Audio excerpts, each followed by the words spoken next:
तो friends, welcome to life advisers. आप सभी का स्वागत है हमारे चैनल में। आप देखना शुरू कर चुके हैं बैंक निफ्टी की एनालिसिस, जिसमें हम डेली डिस्कशन करते हैं बैंक निफ्टी के ट्रेंड के बारे में, बीते हुए दिन के ट्रेंड के बारे में, आने वाले दिन के ट्रेंड के बारे में समझते हैं और जानते हैं पूरे बैंकिंग सेक्टर के जो स्टॉक्स हैं, 12 बैंकिंग स्टॉक्स, और साथ ही हम डिस्कशन करते हैं और कुछ जो बैंकिंग स्टॉक्स जिनमें लोगों की काफ़ी ज़्यादा रुचि रहती है, उन सारे बैंक स्टॉक्स के भी डेली ट्रेंड हम डिस्कशन करना शुरू कर चुके हैं।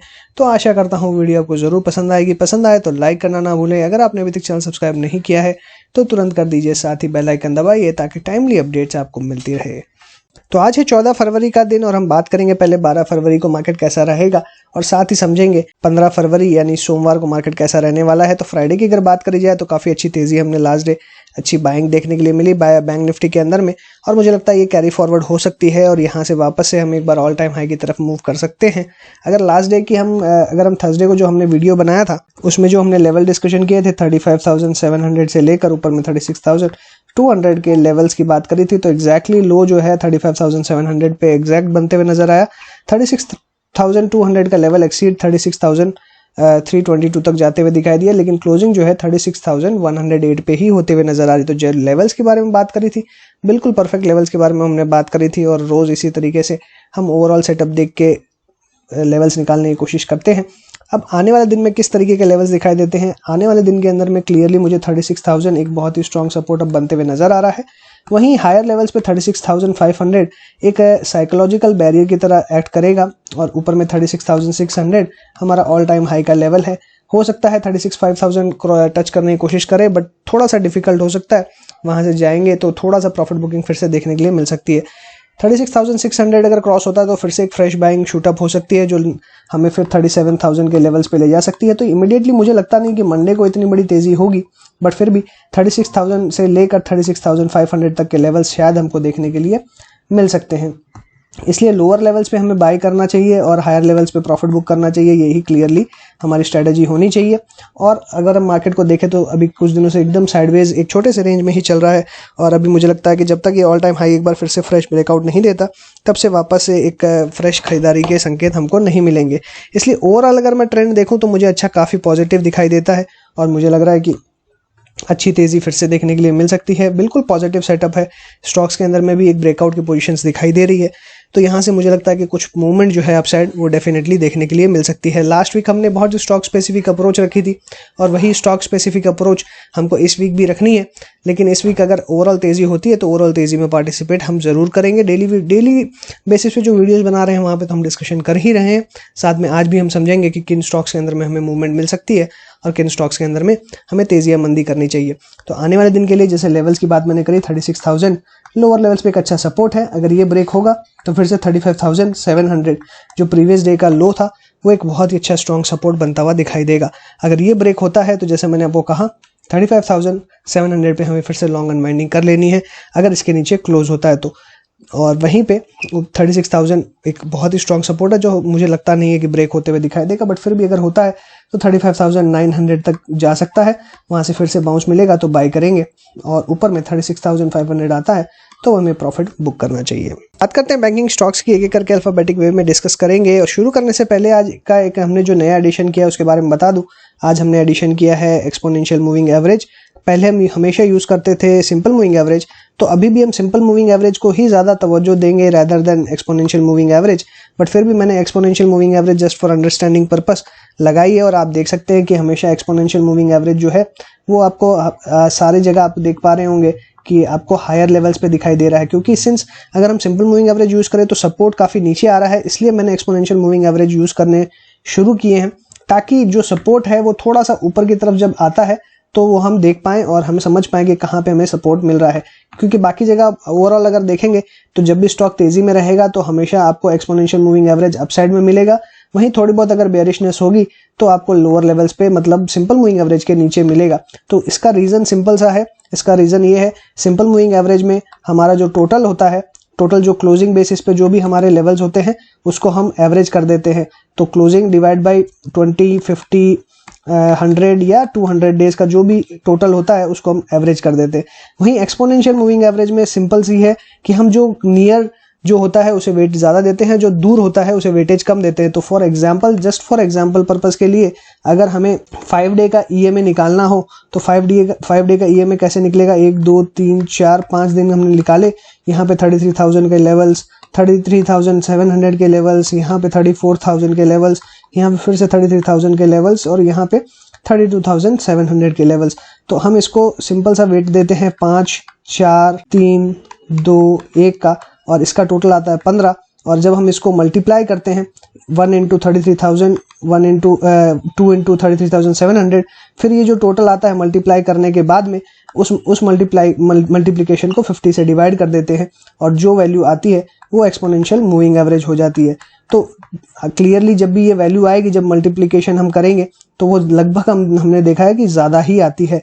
इसलिए जो सपोर्ट है वो थोड़ा सा जो सिंपल मूविंग एवरेज है उससे थोड़ा सा आपको ऊपर मिल सकता है तेजी के अंदर में, और वहीं पे अगर मंदी में रहता है तो इसके नीचे मिल सकता है। तो ओवरऑल अगर आप देखेंगे तो यहाँ पे आपको 20 डे दिखाई दे रही है जो मोटी लाइन है, और जो पतली लाइन है, मोटी लाइन जो है वो सिंपल मूविंग एवरेज है, वहीं पे जो पतली लाइन है वो एक्सपोनेंशियल मूविंग एवरेज है। तो यहाँ पे 20 50, रेड कलर की है 20, ऑरेंज कलर की है 50, लाइट ब्लू कलर की जो है वो दिखाई दे रही है, स्काई कलर की जो है वो 100 डे, और जो रॉयल ब्लू कलर की है वो आपको 200 डे सिंपल मूविंग एवरेज दिखाई दे रही है। तो यहाँ पे आप सपोर्ट देखेंगे तो बहुत बड़ा डिफरेंस है सिंपल मूविंग एवरेज और एक्सपोनेंशियल मूविंग एवरेज में। सिंपल मूविंग एवरेज का जो 200 डे सिंपल मूविंग एवरेज आ रहा है वो है 506 पे, और वही एक्सपोनेंशियल में आ रहा है 573 पे। तो इससे बहुत बड़ा फर्क पड़ता है, इसलिए हमने ये यूज़ करना शुरू किया है ताकि जो सपोर्ट है अभी हमें यहाँ पे क्लियरली दिखाई देता है। अगर आप यहाँ देखेंगे तो कंसोलिडेशन जोन था, 575 के लेवल्स को इसने टेस्ट किया और फिर ये वे फॉरवर्ड शुरू किया है। और वहीं पे अगर हम 50 डे भी देखें तो 50 डे में यहाँ पे इसे अच्छा सपोर्ट मिला था, लगभग 625 के आसपास। तो जो सपोर्ट लेवल्स है ना वो हमें यहाँ से भी एक क्लियर अंडरस्टैंडिंग मिलेगी। तो हमें 500 तक का स्टॉप लॉस नहीं लगाना पड़ेगा, रेदर हम 575 का ही स्टॉप लॉस रख लेंगे, क्योंकि अगर ये ब्रेक होगा तो एक बार आपको अच्छी खासी गिरावट 500 तक देखने के लिए मिल सकती है। और अगर हम अभी करंटली देखें तो इसका जो सपोर्ट है वो 600 से लेकर 575 इस रेंज में बहुत बड़ा दिखाई देता है, और यहाँ पे अच्छा अपसाइड इसके ऊपर में ही होल्ड किया है। तो क्लियरली विजिबल है कि ये अच्छा सपोर्ट होगा ही होगा, इसीलिए हमने एक्सपोनेंशियल भी यूज करना शुरू किया है। तो चलिए अब आगे बढ़ते हैं, स्टॉक्स के बारे में डिस्कशन कर लेते हैं। सबसे पहला स्टॉक आ रहा है एक्सिस बैंक का। एक्सिस बैंक के अगर बारे में बात करें 750 पे करंट क्लोजिंग देखने मिल रही है, और हमने लास्ट कुछ दिनों के अंदर जो वीडियोस बनाई है उसमें यही डिस्कशन किया है कि जिसकी जो रेंज है वो आपको क्लियरली विजिबल है कि 725 से 750 पे दिखा रही है, और 750 के ऊपर में कोई भी क्लोजिंग होती है तो एक अच्छी तेजी आपको देखने मिल सकती है। ऊपर में फिर 800 रुपए तक के लेवल्स आपको देखने के लिए मिल सकते हैं। इमीडिएटली 765 एक टारगेट रहेगा इसका, क्योंकि इसका प्रीवियस लगभग हाई है, तो 765 का इमीडिएट टारगेट है, और इसके ऊपर निकलता है तो 800 तक के लेवल्स आपको देखने के लिए मिल सकते हैं। 750 पे के ऊपर एग्जैक्टली क्लोज हुआ है, तो यहाँ पे एक बाय करने की रिकमेंडेशन रह सकती है। अगर हम देखें तो यहाँ पे एक बाइंग पोजीशन बनाने की जगह दिखाई देती है।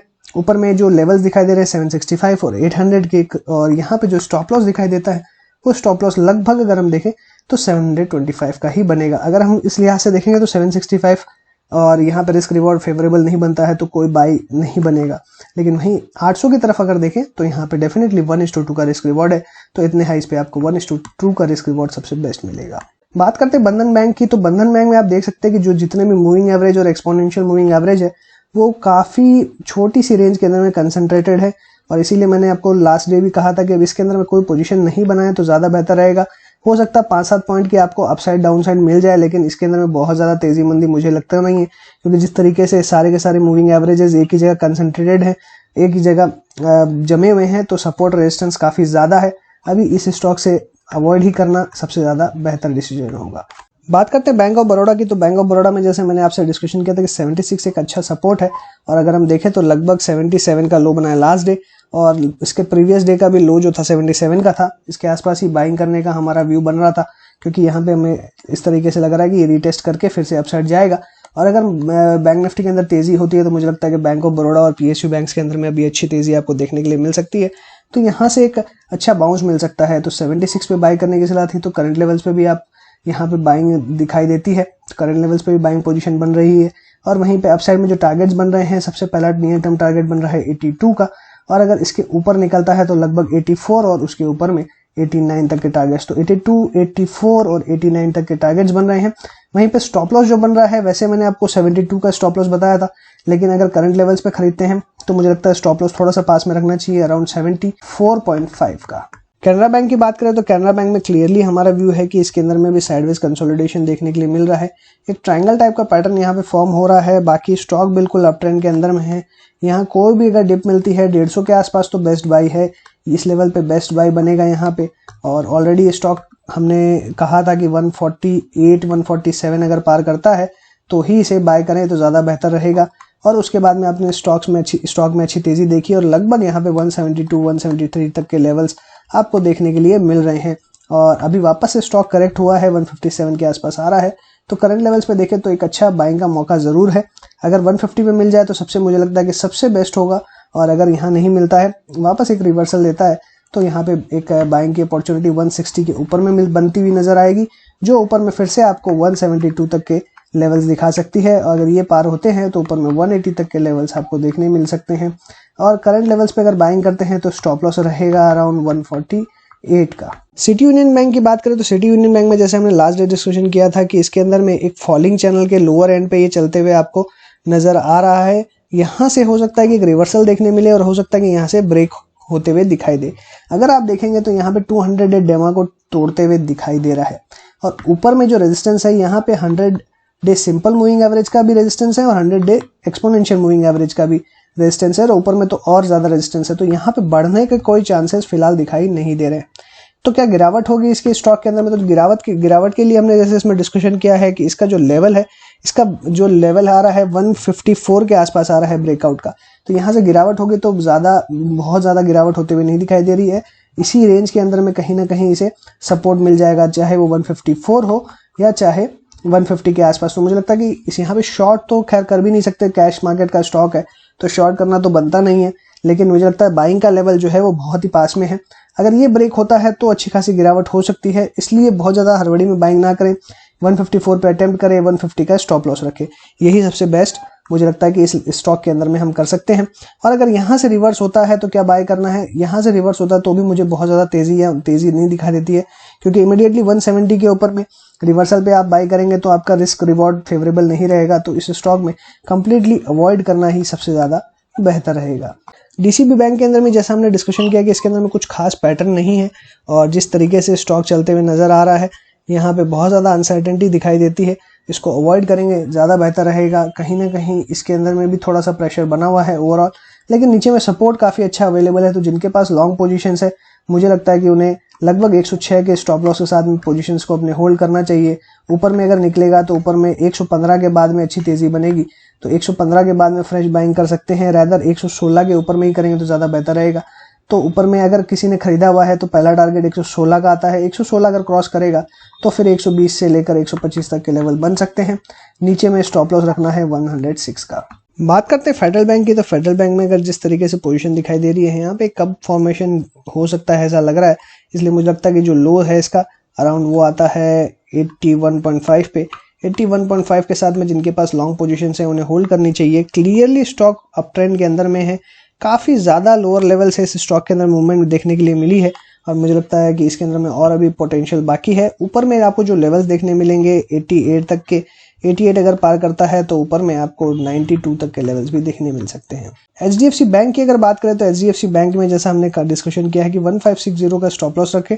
1560 का स्टॉप लॉस अगर रखेंगे तो वो बहुत ही अप्रोप्रिएट है और मुझे लगता है कि अभी तक ये ट्रिगर नहीं हुआ। इसका मतलब है कि 1560 एक बहुत ही स्ट्रॉन्ग सपोर्ट है।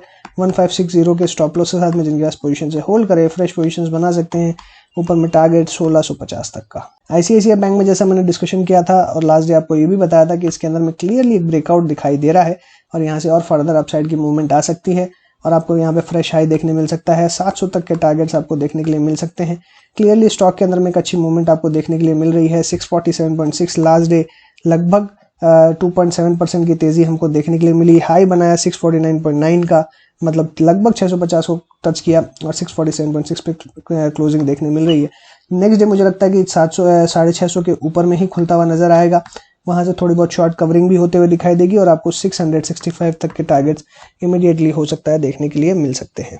बात करते हैं आईडीएफसी फर्स्ट बैंक की, तो आईडीएफसी फर्स्ट बैंक में क्लियरली हमारा व्यू जो था 50 के ऊपर में बाय करने का था और 48 का स्टॉप लॉस था। अभी करंटली हमारा स्टॉप लॉस अब ट्रेल करते हुए हम 50 के आसपास लेंगे, रेदर 49.5 रखेंगे तो ज़्यादा बेहतर रहेगा।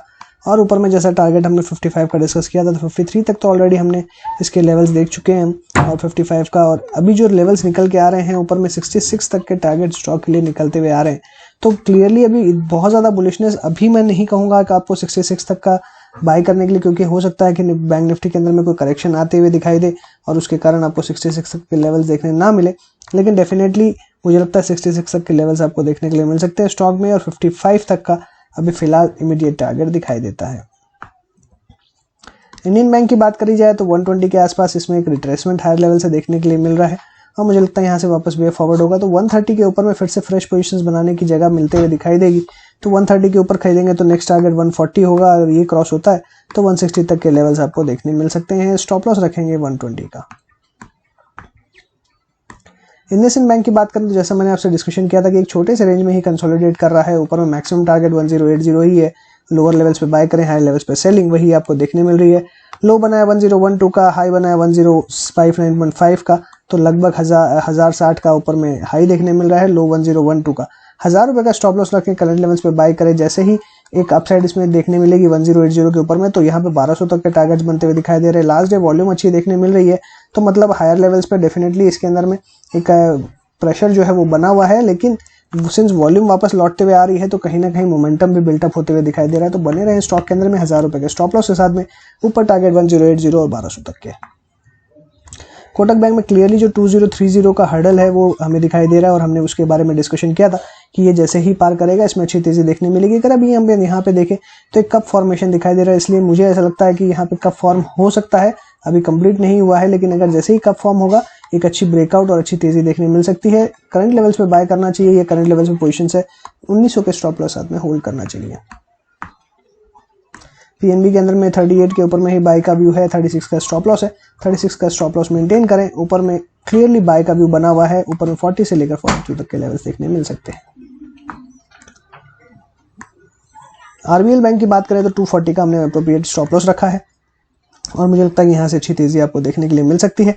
ऊपर में 250 से लेकर 260 तक के लेवल्स दिखाई देते हैं और 240 का क्लियर स्टॉप लॉस रखें, इसके नीचे क्लोजिंग होती है तो एग्जिट कर लें। एसबीआई में भी कोई बाय या सेल का व्यू नहीं है, ऊपर में जब तक एक लेवल पार नहीं करता कोई फ्रेश बाय नहीं है, गैप बहुत बड़ा है, इसलिए अभी फिलहाल कोई करंट लेवल्स पे बाय या सेल दोनों की सलाह नहीं है। सो इसी के साथ मैं अभी बात को वाइंड अप करूंगा। अगर आपको अच्छा लगा हो तो लाइक कीजिएगा, दोस्तों के साथ शेयर कीजिए, कमेंट बॉक्स में रिव्यूज लिखना ना भूलें। चैनल सब्सक्राइब नहीं किया है तो तुरंत कर दीजिए, साथ ही बेल आइकन दबाइए ताकि टाइमली अपडेट्स आपको मिलती रहे।